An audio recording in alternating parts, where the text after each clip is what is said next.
Kevin Curran was the last South African to reach a major final at a Grand Slam, reach a major final, and that was back in 1984 in Australia.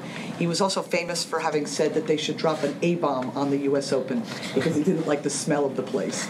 I'm guessing you don't feel that way. No, I don't. This is don't know where to start, but definitely, amazing feeling being in this position, and I've worked very hard to get here. It feels great to be in the stage I'm in, and more importantly, I've given myself a shot at being in the finals, and on Sunday I'll be playing for a Grand Slam trophy, so that's obviously an amazing feeling, and I'm gonna have to get ready. It's still obviously a very difficult match ahead of me, but I think right now I'm just trying to unwind a little bit and just enjoy sort of today's match. Over the last couple of years, you've been beset by injuries all over your body, basically. Yeah. Could you even have imagined you would be in this position right now?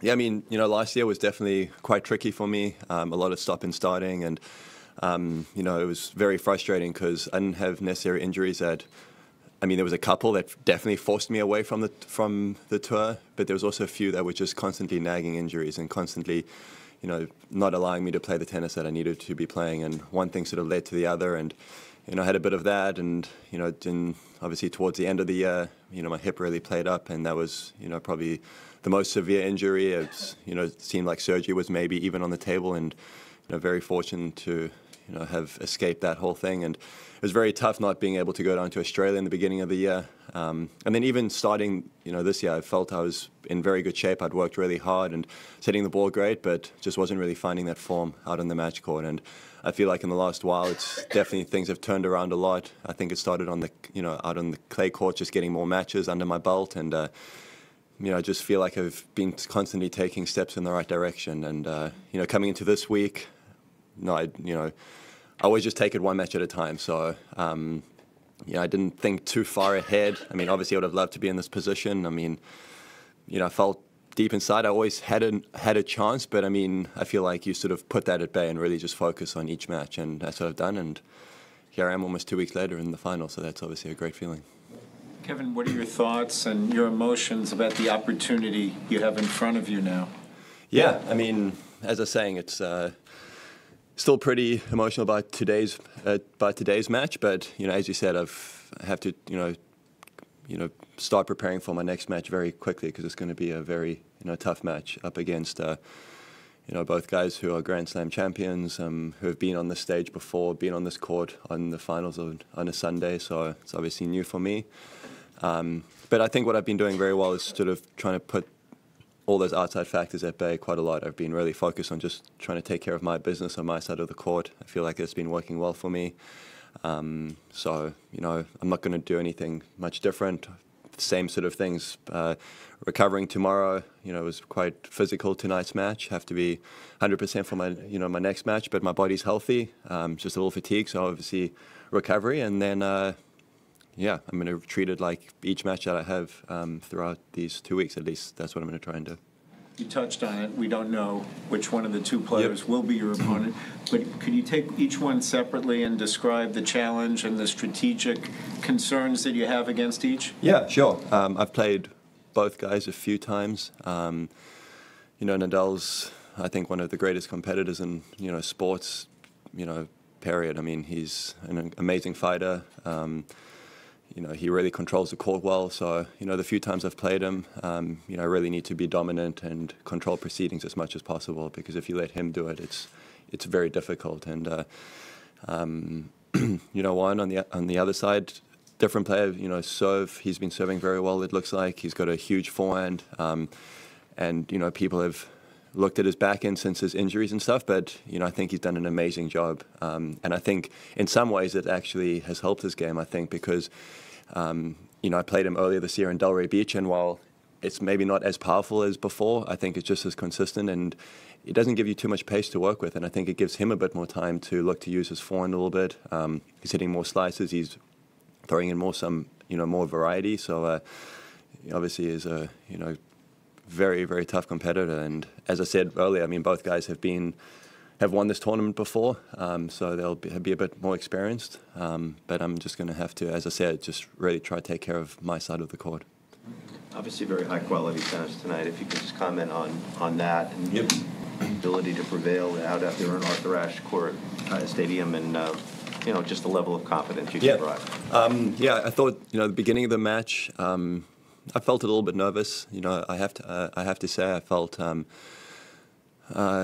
shots weren't as penetrating as I wanted them to be, and I felt like I let him control the court quite well. But even after the end of the first set, I realized, while I hadn't really made too many inroads on his serve games, I'd kind of played a few points that those were the kind of points that I was looking to play. And that one serve game that I got broken in the first, I made a couple errors. So I knew if I sort of tightened that up on my side, I was right in the match. And I definitely felt as the match progressed, I felt more and more comfortable. I was able to go after my shots a little bit more. I was able to control the court a little bit more, not let him dictate so much, and definitely started making a lot more returns. I felt, even though there was only one break in the fourth, I had a couple long serve games. When he was serving, I could maybe sneak that double break. But I knew it was a tough match going in. Pablo's had a great year. We played each other a few weeks ago in Montreal. He's so consistent from the baseline. He doesn't give you a whole lot. He's coming into the match with a lot of confidence. So I knew from my side it was really important to try and control the court as much as possible, and I thought I was able to do that well, especially as the match went on. A lot of hard work to attain the opportunity to have this moment, to walk out onto Arthur Ashe Stadium in a men's final against two great champions. Just your thoughts on the emotions that yeah. I think, as I was saying earlier, just right now it's taking care of everything I can right in this moment. I'll come out tomorrow and do our usual recovery, and I'm sure there'll be different emotions that I've experienced when I walk out into the court on Sunday. But it'll be very important for me as quickly as possible to really try and, as much as I can, block that out. I mean, I'm sure I'll have to deal with a couple things. I feel like the routines that I have on the court are, designed for that. I mean, in any match you face, you can be nervous, and it's just a larger scale, so I'll have to rely on those even more. But I'm really looking forward to the opportunity. I mean, I've worked really hard to get here. It feels great that I've given myself a spot, so I'll be very excited come Sunday. You just scored this wonderful triumph on Ashe Stadium, and Arthur had a tremendous interest in your home country, worked really hard for change there, and in the same way, President Mandela had a tremendous interest in tennis. Could you just talk about those two aspects and your awareness of that? Yeah, it's I come from a country that loves tennis, actually. There's a lot of people who play. We definitely face a lot of challenges when it comes to producing tennis players. But if when I'm back, there's a lot of interest, and from my side, obviously you're talking about two very, very influential people. My hope, and I've said this all along, my biggest hope is that I'm able to inspire the kids, to get out and play, because it can definitely feel like it's a long road and being so far from everything. But I was definitely in that same position back then. So if you can keep working hard, I feel like when I'm back, I often speak at several schools. The school that I went to, I'm often giving talks and talking about that sort of stuff. So as much as I can, I try and have an impact, and I think it's very important. Especially, I try to focus a lot on the youth coming up, and I think tennis is a great sport, regardless of how far you make it. Just obviously a lot of good life lessons. And tennis is a very mental game, yet some pros hesitate to talk about all the mental work that they do. Could you talk about how that's really helped your game in the process there? Yeah. A lot of, I think everybody at this level, it's, there's a huge component that's just on the mental side. I feel like, if you watch guys practicing, everybody looks, amazing. And, when you're getting out there, it's really just a couple points here and there. And, the more mental strength you have, the better. And if you look at some of the best players that we've, seen over the years and that I've been playing with, they're mentally the toughest competitors as well. And something I work very hard on. My coaches and my whole team is, constantly pushing me in that regard. I feel like I've always been a great competitor.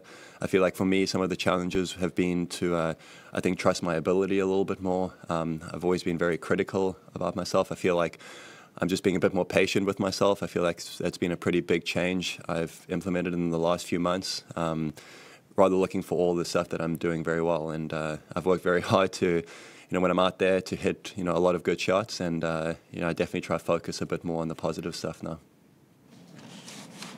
Kevin, I know you said a match at a time, but being in the bottom half of the draw and then winning each round, what were some of the things you were telling yourself to make yourself feel that you could do something like this, but at the same time, not let the occasion get to you?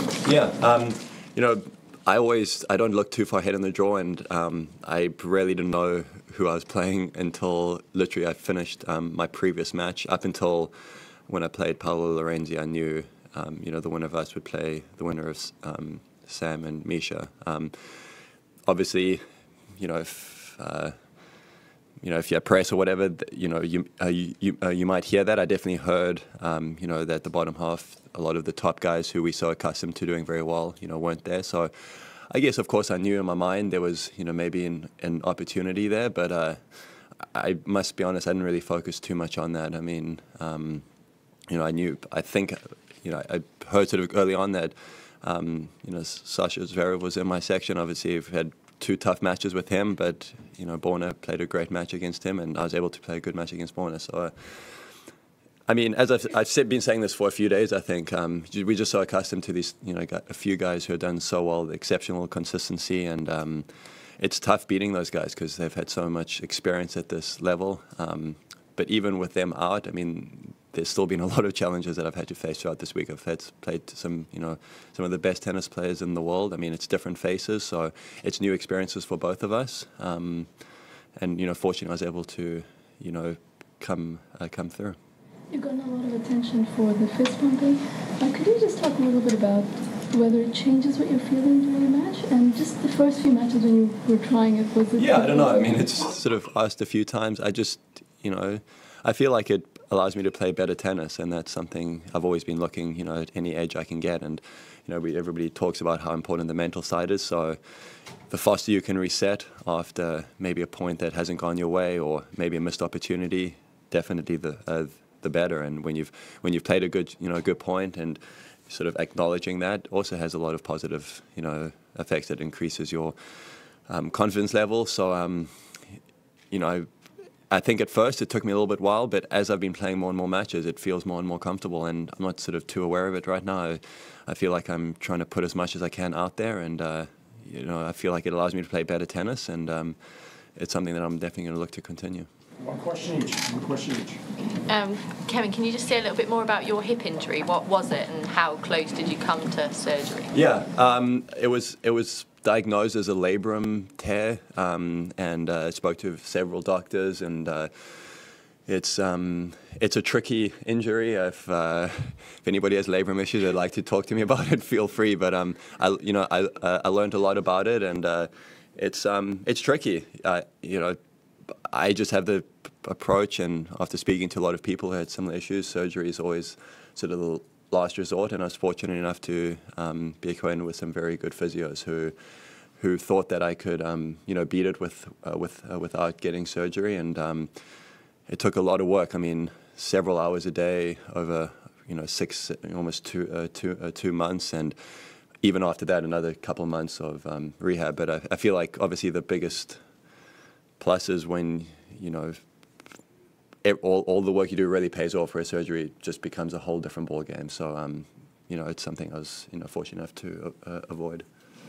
Kevin, you come from a very proud sporting country. I gather that Charles Schwartzel and Louis Oosthuizen flew up to see you play today. What does it mean to you to have that kind of support from 2 guys who are major champions in their own sport? Yeah, it's been great. I've just being on the road a lot. I know there's so many great South African sportsmen. I haven't really been able to mix with too many. There's been times, and I was with the South African rugby team a few years ago, but up until the last couple of years, a lot of the golfers from South Africa live very close to us. I spent quite a bit of time with Ernie Els, who's obviously had a lot of success, and I met Louis and Scholl as well, and it was great having them out. They've all won majors in their at golf, so I'm trying really hard to be able to join their ranks, but it was really nice that they came out and watched me playing today. We only have Time for two more, I'm sorry. I understand that you live in Florida, and I'm wondering if you've had concerns about the hurricane that's getting there, and whether you have family there that you might be concerned with at this point. Yeah, I mean, there's not much we can do. Fortunately, my wife's with me, and we just locked up and sort of hoping for the best. But it's it's on, I think, everybody's mind a lot, and obviously wishing everybody just really stays safe.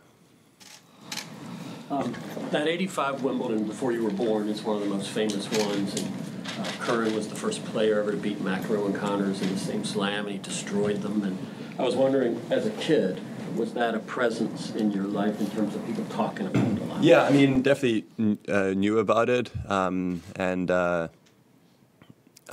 think for me, my biggest idol was Pete Sampras growing up. Obviously, he was from the US, but I think right behind him, watching Wayne Ferreira playing, and he was a top 10 presence for a number of years, and that was more like when I was sort of in my teenage years. So I think, from a South African standpoint, he was definitely somebody I looked up to a little bit more. I mean, I've met Kevin and several times.